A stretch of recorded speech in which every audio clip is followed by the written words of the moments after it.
Al-Quran Ustaz Rawahu Abu Dawud.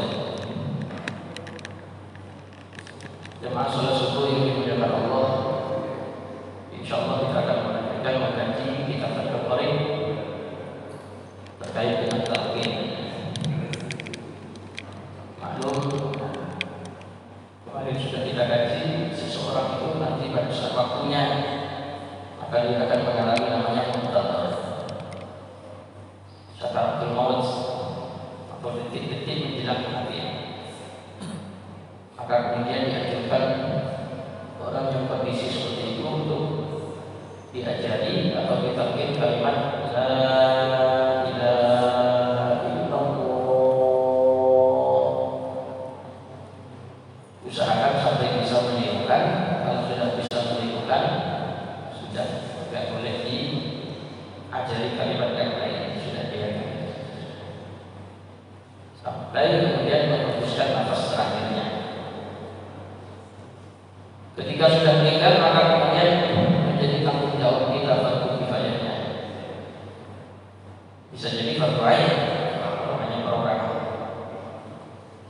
Maka fardu kifayah ini memiliki fadilah jika kita mampu hadir dari proses memastikan, mengkafani, mensolati.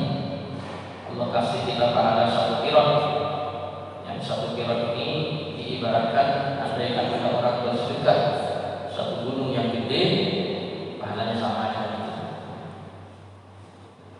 Atau kemudian kita mampu menyelesaikan, menuntaskan akhir sampai proses pemakaman, maka Allah kasih pahala dua kirot, sama seperti orang bersedekah dengan bahan sedekah 20 saat.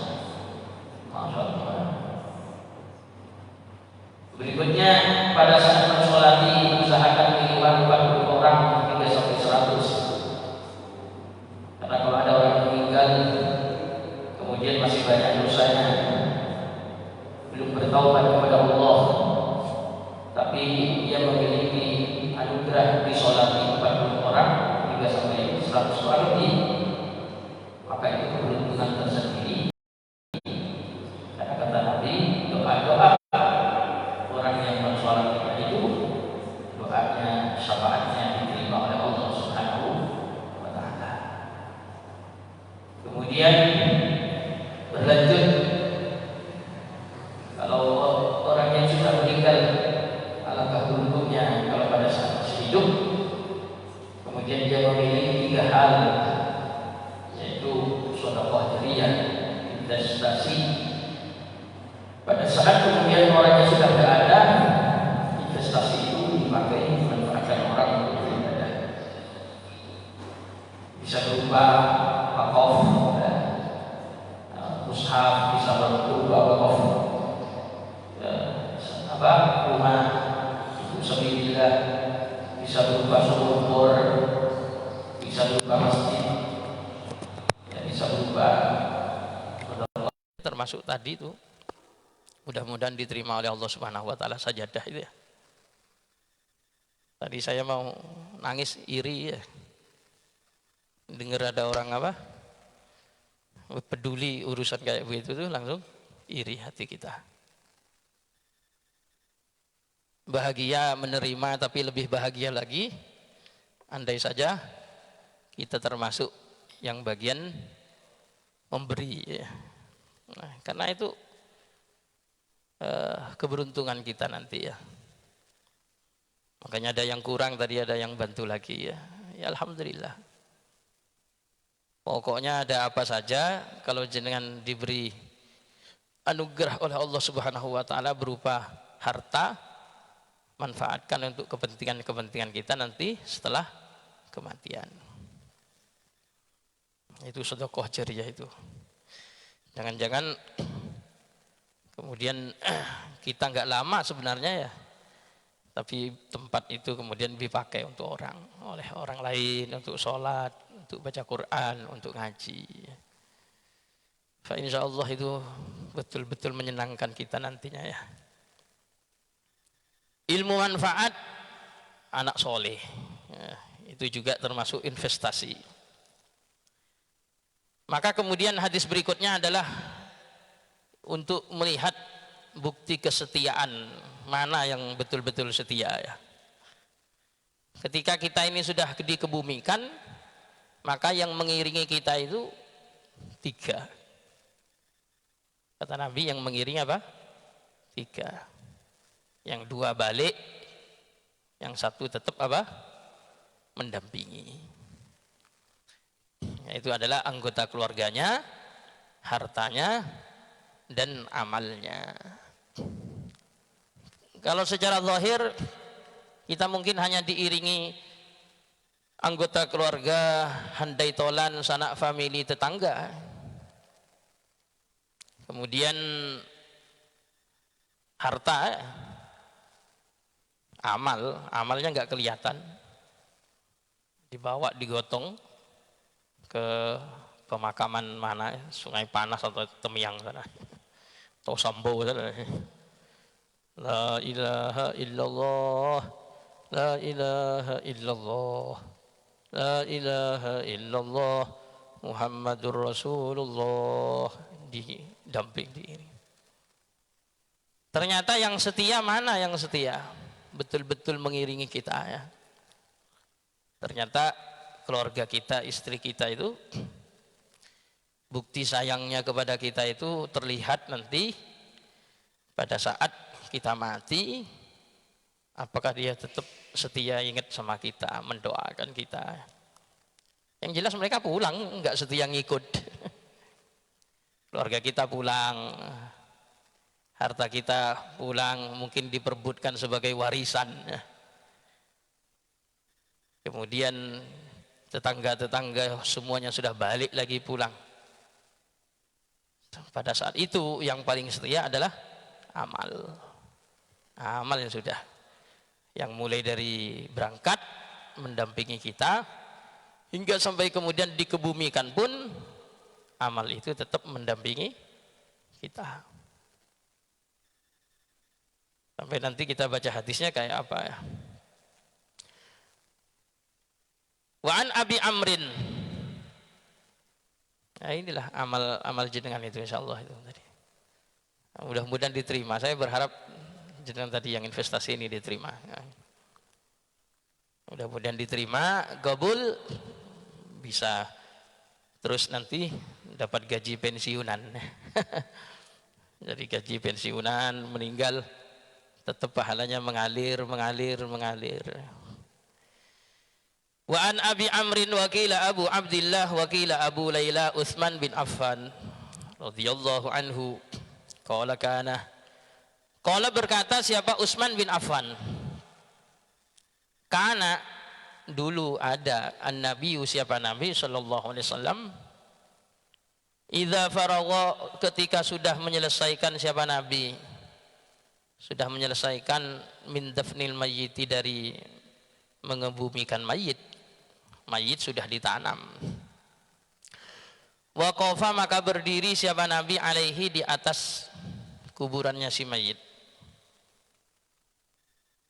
Waqala, dan bersabda siapa Nabi, istaghfiru li akhikum, istaghfiru, kalian mintakan ampun Allah pada Allah, li akhikum, untuk saudara kalian. Wasalu, dan kalian mintakan lahu, pada saudara kalian, at-tathbita, keteguhan. Fa innahu, karena sesungguhnya dia, al-an, sekarang, yus'al, itu akan ditanya. Rawahu Abu Daud, hadis Imam Abu Daud. Kata Rasulullah, ketika tadi sudah proses dikebumikan, kemudian Rasulullah selesai, sudah ditutup si mayit, Rasulullah masih di atas kuburan. Kemudian sahabat-sahabat yang mengiringi itu dibilangi, ayo doain dulu, mintakan ampun kepada Allah. Saudara kalian ini, ayo doain dulu, katanya. Mintakan ampun kepada Allah agar diberi keteguhan. Karena ini sebentar lagi ini bakalan ditanya.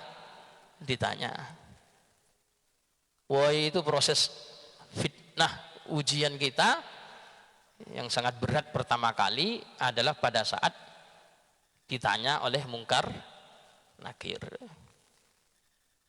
Sementara perjalanan kita itu masih panjang. Mulai nanti di mahsyar kayak apa, matahari diturunkan, didekatkan hanya 1 mil di atas kepala. Ada riwayat 1 jengkal. 1 mil sudah kayak apa. Kemudian nanti harus proses apa, hisab, interogasi. Kemudian setelah diinterogasi, kemudian harus ditimbang. Setelah ditimbang, kemudian kita diarahkan menuju sirat, jembatan yang sangat panjang, yang lebih kecil, kemudian tipis, lebih tajam daripada Musa. Musa itu apa? Pisau, silet. Kemudian kita suruh berjalan di atas sana. Di atasnya kemudian ada namanya bandulan-bandulan, yang kemudian tidak ada yang tahu ukuran gedenya kecuali hanya Allah. Faminhum man yubak wa minhum man yanju wa minhum man yukhordal. Ada yang kena hempas, ya Allah, robek, kemudian terjatuh dalam api neraka. Kemudian ada yang selamat. Itu prosesnya sangat panjang. Makanya sehebat-hebatnya orang ahli surga, kalau sudah masuk surga itu bilang sudah, kalau sudah masuk surga, wa qalu alhamdulillahilladzi azhaba 'annal hazan. Ya Allah, itu kalau sudah masuk surga itu mereka pada bilang kayak apa letihnya sebelumnya, sulitnya sebelumnya. Mereka kemudian bilang alhamdulillah, segala puji bagi Allah yang telah menghilangkan dari kami kesedihan dan kesusahan. Alhamdulillah, sukses, sudah bisa nyampe surga. Alladzi ahallana daral muqamah, yang telah menempatkan kami di negeri yang kekal abadi. La yamassuna fiha nasabu wa la yamassuna fiha lughub. Di sini kami enggak kena lagi tertimpa yang namanya letih, enggak tertimpa lagi yang namanya lesu.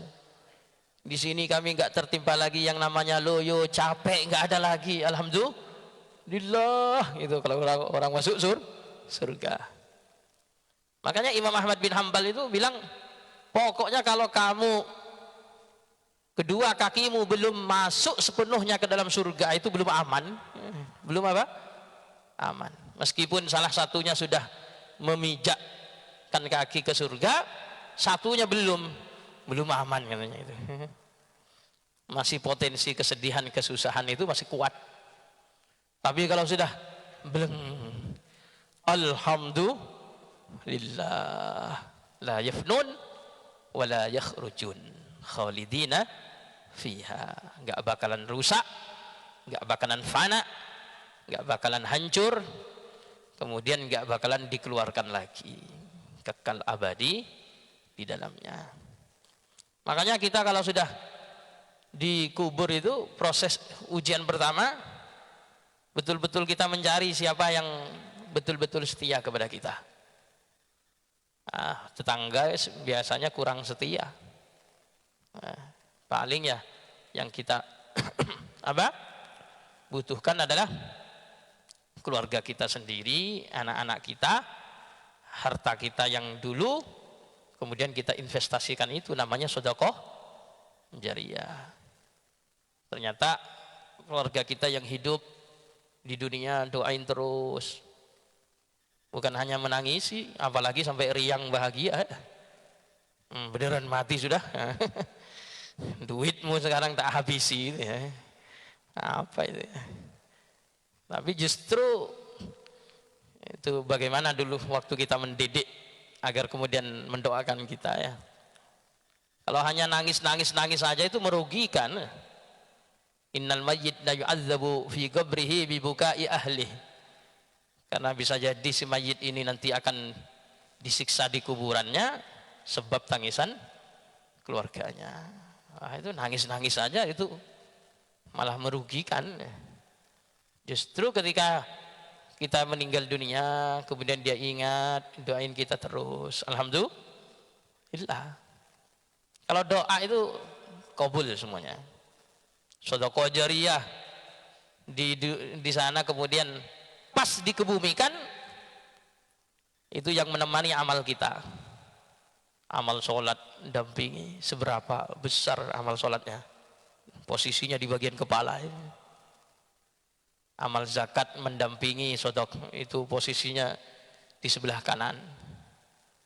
Kemudian amal puasa mendampingi, posisinya di sebelah kiri.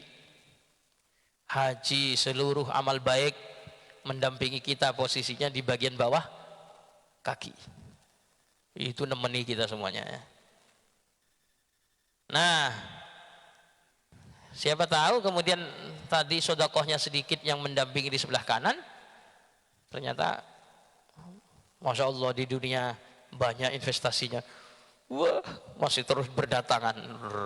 Sholat gak berdatangan lagi. Sholat gak berdatangan lah lagi. Oh, sholat itu ya sholat, bukan sodakoh jariyah. Itu terus mengalir yang dari dunia itu yang sodakoh jariyah. Anak yang terus beramal soleh itu terus berdatangan mendampingi. Ilmu yang dimanfaatkan orang banyak terus berdatangan mendampingi. Nah, pada saat situasi yang cukup mencekam itu, maka kemudian kita memang butuh pendamping. Makanya Rasulullah itu ngajari kita ini jadi tetangga, jadi saudara yang betul-betul setia. Jangan habis ditanam tinggal pergi. Makanya kata Rasulullah, ketika Nabi itu sudah menguburkan seorang mayit, maka Nabi bilang, berdiri dulu, ayo doain dulu saudaramu ini, doain katanya. Istaghfiru li akhikum.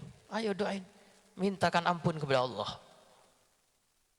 Kemudian wasalu lahu tatsbit, mintakan keteguhan agar mampu menjawab pertanyaan mungkar nakir.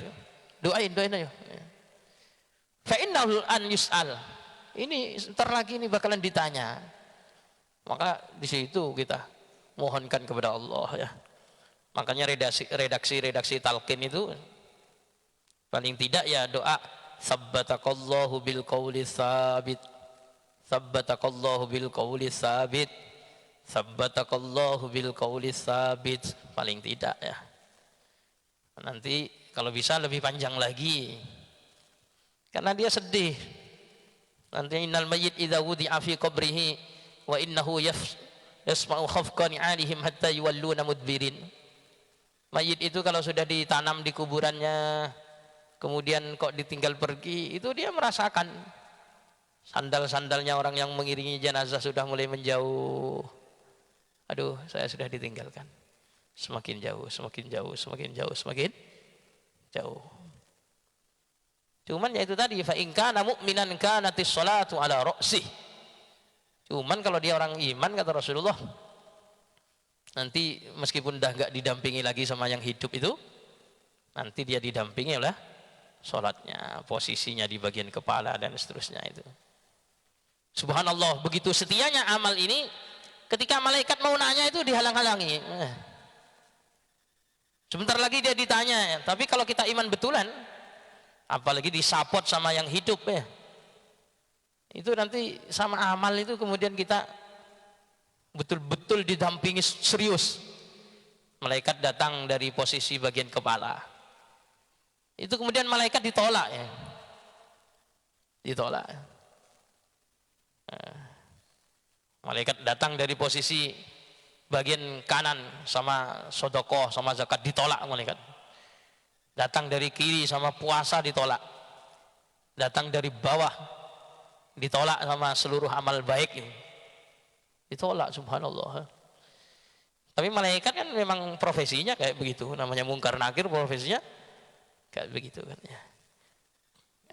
Apa nolaknya itu loh, nolaknya itu. Mau sholat nolaknya itu, kalau jenengan rajin sholat itu. Katanya malaikat, sudah duduk dulu, duduk katanya. Duduk kamu kalau begitu, duduk katanya. Terus bilang, tinggalkan saya usolli katanya. Saya mau sholat dulu. Innaka sataf'al katanya malaikat. Iya nanti kamu bisa sholat katanya. Tapi jawab dulu pertanyaan saya. Nah pertanyaan malaikat itu kira-kira seperti apa? Yang ini kemudian talqin itu hanya cukup sabbatakallahu bil qauli sabit atau bukan. Makanya saya bawa karyanya Sayyid Muhammad Alawi Al-Maliki, karena ngaji saya senang kitabnya Buya dulu wes lah ya. Namanya kitab Tahqiqul Amal Fima Yanfa'ul Mayyit Minal A'mal. Amal-amal yang nyata bermanfaat kepada mayit ya. Di sini dituliskan namanya At-Talqin lil Mayyit ya. Ada babnya halaman 78. Ada talqin. Rawat Tabarani wa Abdul Aziz Al-Hambali fi Syafi bi sanadihima ila Abi Umamah. Qala idza ana mittu fasna'u bi kama amarna Rasulullah sallallahu alaihi wasallam an nusna'a bi mautana. Amarna Rasulullah sallallahu alaihi wasallam faqala idza mata ahadun min ikhwanikum fasawaitumut turab ala qabrihi falyakum ahadukum ala ra'si qabrihi thumma liyaqul ya fulan ibna fulana fa innahu yasma'u wa la yujibu thumma yaqulu ya fulan ibna fulana fa innahu yastawi qa'ida thumma yaqulu ya fulan ibna fulana fa innahu yaqulu arsyadana yarhamukallah walakin la tash'urun falyaqul udhkur ma kharajta alaihi minad dunya syahadata an la ilaha illallah wa anna muhammadan abduhu wa rasuluh wa annaka raditu billahi rabba wa annaka radita billahi rabba bil islam dina wa bi muhammadin nabiyya wa bil qur'ani imama fa inna munkaran wa nakiran ya'khudhu kulla wahidin bi yadi sahibihi wa yaqulu intalik bina ma yaq'uduna inda man laqan hujjatahu. Faqala rajulun ya Rasulullah fa illam ya'rif ummah qala yunsibuhu ila ummihi Hawa ya fulan ibn Hawa. Ini redaksi yang di sini ya, banyak hadis-hadis kayak begini ya. Ada namanya hadis riwayat Imam Tabarani dan Abdul Aziz Al-Hambali di dalam Asy-Syafi. Sanad keduanya terhadap sahabat Abi Umamah. Sahabat Umamah itu bilang begini, kalau nanti saya mati, maka perlakukan saya sebagaimana Rasulullah nyuruh kita memperlakukan orang yang sudah meninggal. Rasulullah nyuruh apa? Amarona Rasulullah sallallahu alaihi wasallam faqala idza mata ahadun min ikhwanikum fasawwaitumut turab ala qabri. Jika salah satu di antara saudara-saudaramu itu ada yang meninggal, kemudian tanah sudah diratakan di atasnya, falyakum ahadukum ala ra'si qabri, maka berdirilah salah satu di antara kalian berada di posisi bagian kepala kuburannya. Tsummal yaqul, kemudian kamu ucapkan ya fulan, wahai fulan, putranya ibu fulan. Ya, kalau di sini pakai ibu. Waktu ngomong begitu apa? Fa innahu yasma'u wa la yujibuh. Waktu itu si mayit itu mendengar, cuman enggak menjawab aja. Tsumma yaqulu ya fulan ibna fulana fa innahu yastawi qa'ida. Kemudian setelah itu kamu bilang lagi ya fulan, putranya si fulana, nanti dia duduk.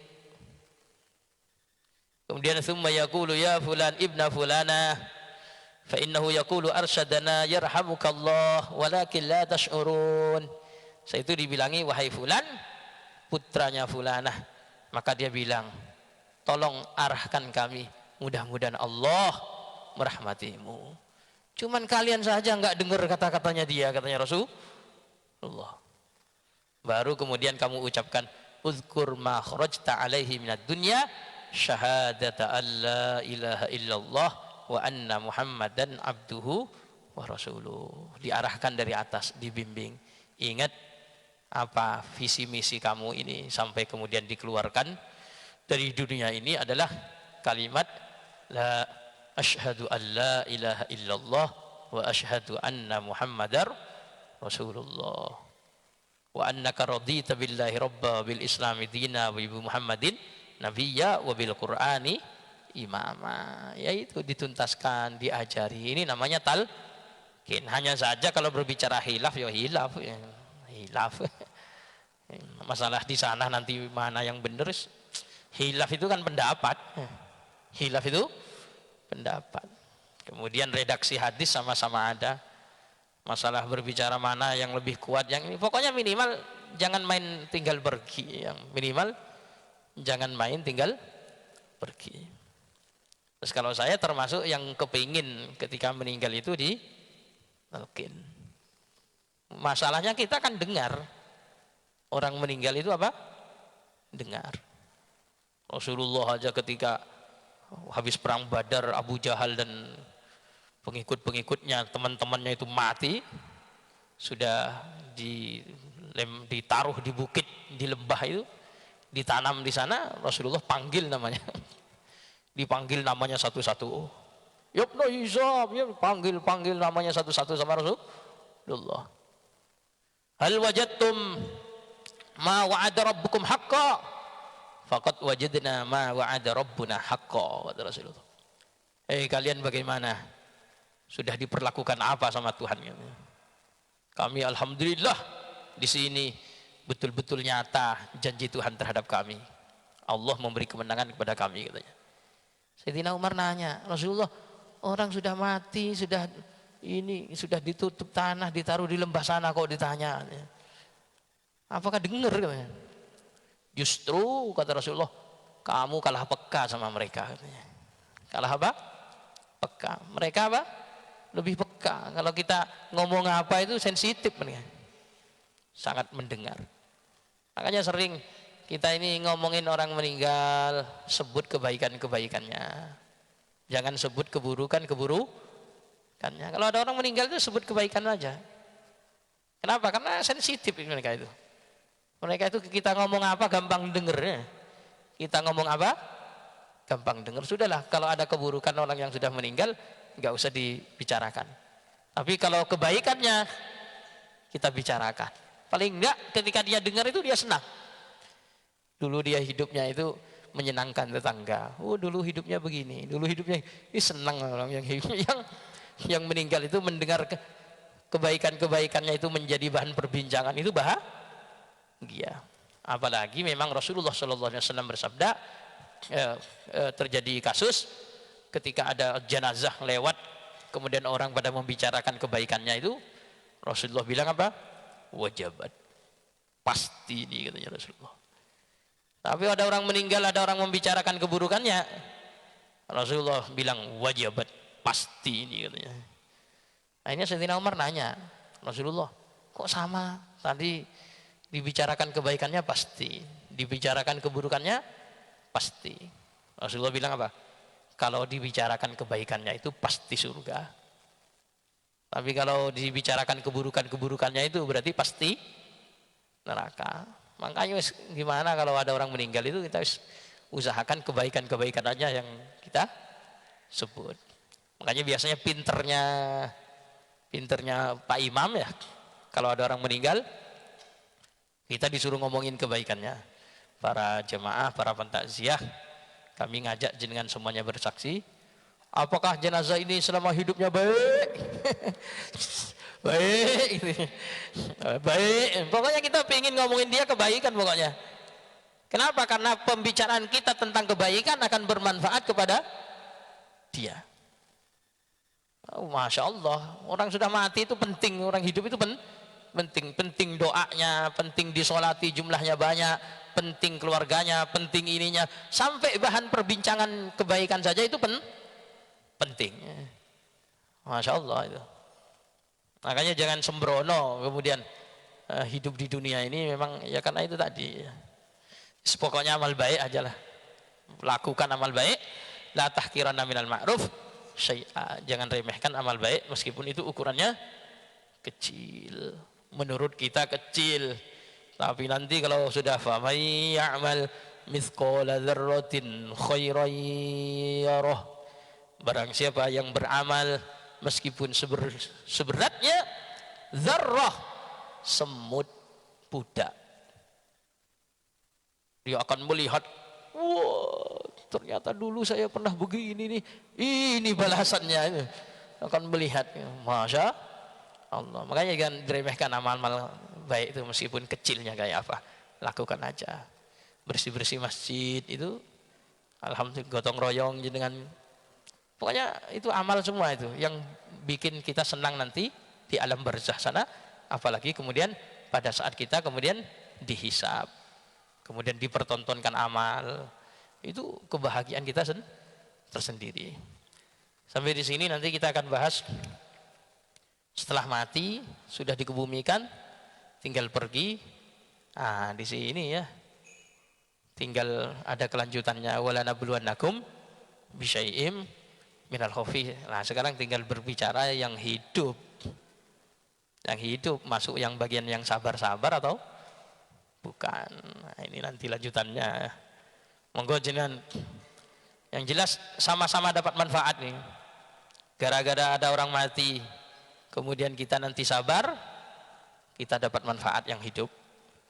Apalagi yang meninggal itu sampai kekasihnya min ahli dunya, wah masya Allah sabar. Apalagi yang meninggal itu masih anak kecil yang belum balik, jumlahnya 3, ada riwayat jumlahnya 2, kita sabar. Pokoknya saling dapat manfaat. Gara-gara punya anak, tiga anak meninggal sebelum balik, itu bisa manfaat sama orang tua. Ya Allah, alangkah apa dermawannya Allah Subhanahu wa ta'ala. Monggo jenengan barangkali ada yang muskilah, ada yang perlu monggo silakan, ada yang perlu ditanya. Silakan. Assalamualaikum warahmatullahi wabarakatuh. Assalamualaikum warahmatullahi wabarakatuh. Ustadz, berkaitan dengan jenazah ini Ustadz. Misalnya Ustadz ya, ada family yang meninggal jauh, misalnya di Jawa misalnya.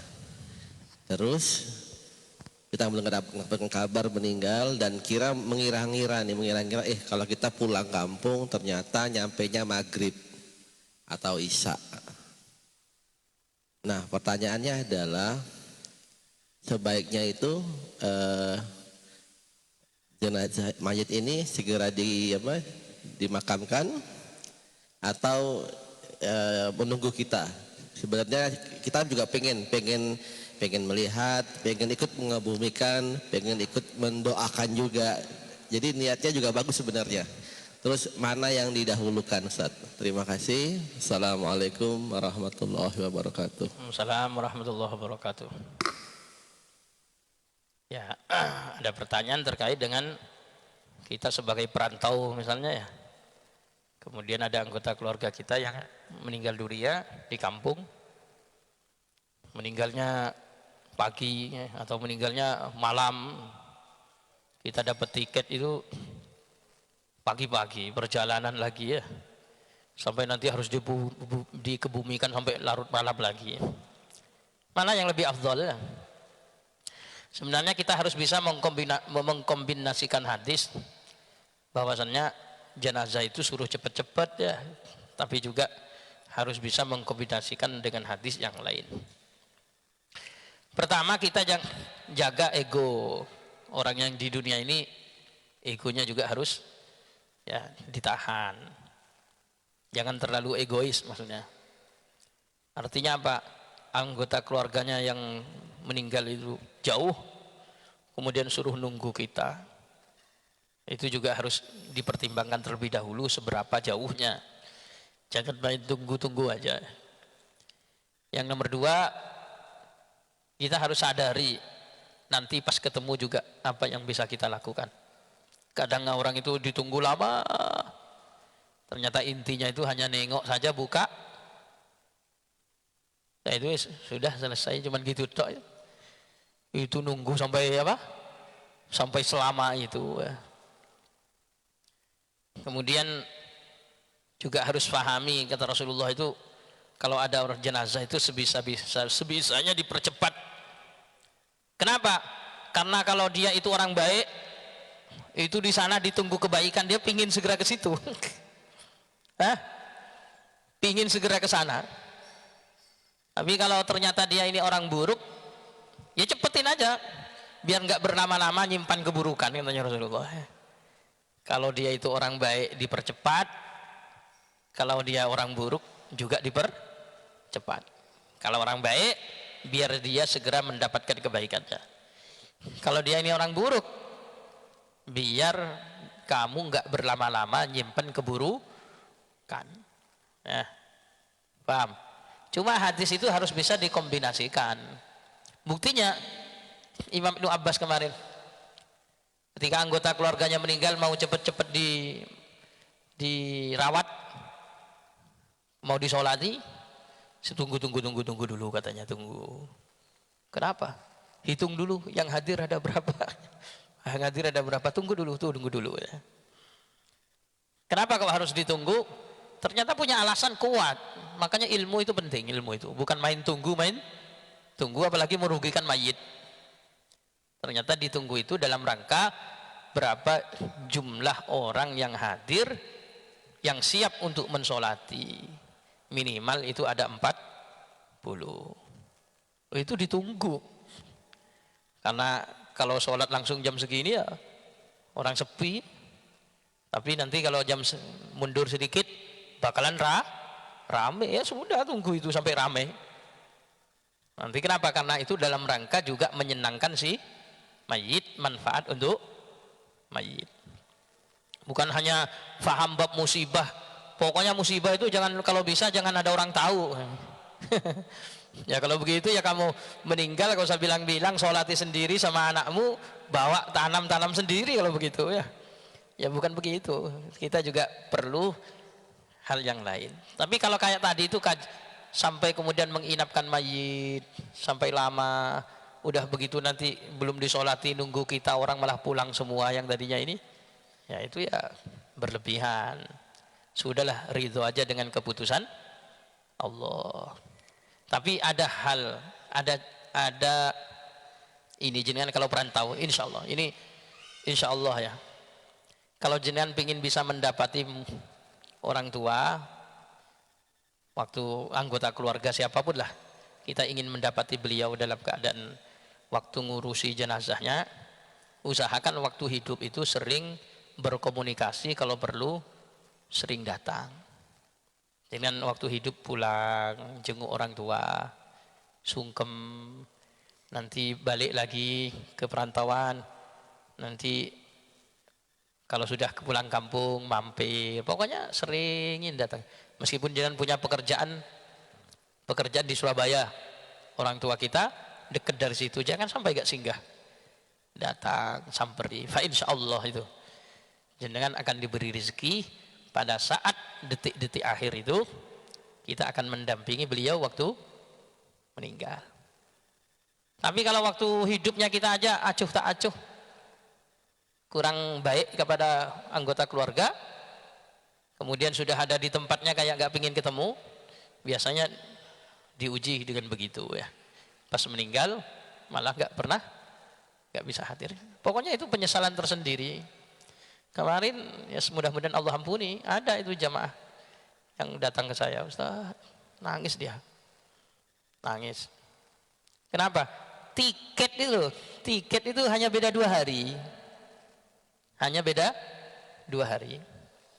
Katanya, saya ditelepon orang tua saya, Ustaz. Bapak suruh pulang sekarang. Tapi saya bilang karena masih ada ini, saya beli tiket 2 hari berikutnya. Enggak nampak, kalau sakit tuh enggak nampak. Cuman suruh pulang. Ya nanti kami pulang 2 hari. Pokoknya itu misalnya tanggal 26 itu tanggal 28. Tanggal 28. Suruh pulang. Tanggal 26 suruh pulang. Anaknya mungkin karena ada keperluan ini di sini, beli tiket tanggal 28. Saya kaget juga itu. Tahu-tahu datang kok nangis. Subhanallah Pak, yang ujiannya apa ujian? Sudah kurang lebih 5 sampai 7 tahun enggak pulang.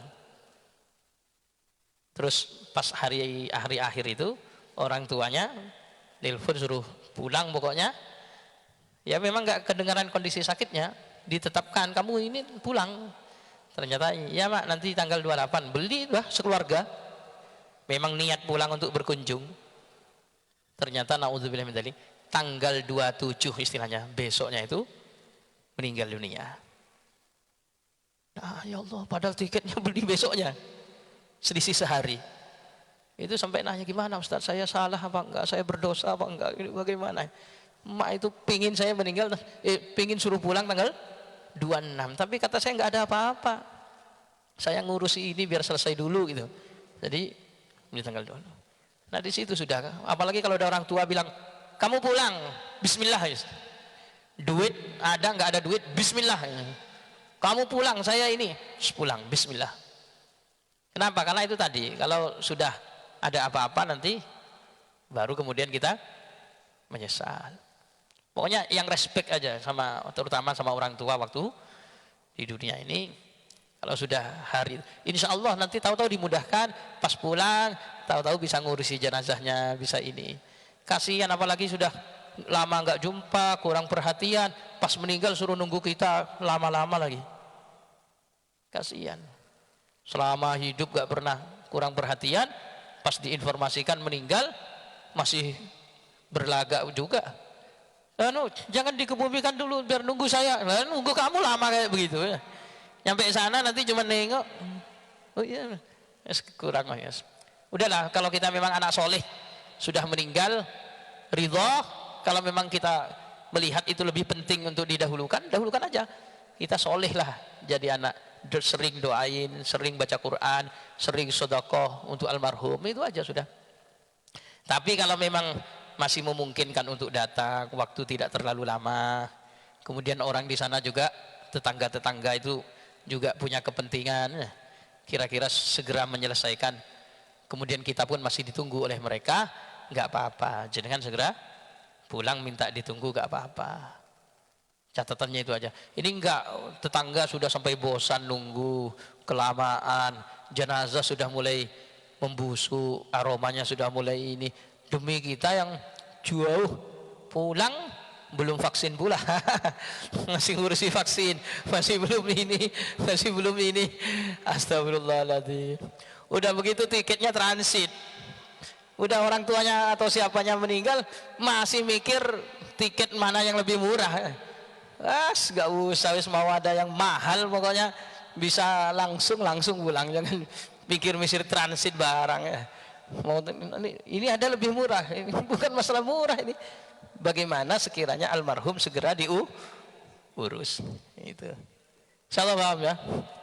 Monggo silahkan, jenengan minta ditunggu silahkan, tapi harus ngerti diri lah. Jangan terlalu egonya ditampilkan dengan saya kan anaknya yang paling tua, saya akan ini gitu ya. Jangan begitu, jangan. Kita juga punya kepentingan beliau gitu. Tapi kalau memang nggak terlalu lama, ya nggak apa-apa. Kalau nggak terlalu lama. Tapi apalagi sampai nginep gitu, nggak usah lah. Ridho saja dengan keputusan Allah. Jadilah saja anak yang soleh. Doain aja orang tua setiap waktu.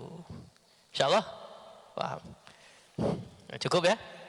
Mudah-mudahan bermanfaat. Insyaallah kita berikutnya akan mengkaji tentang ujian kesabaran ini.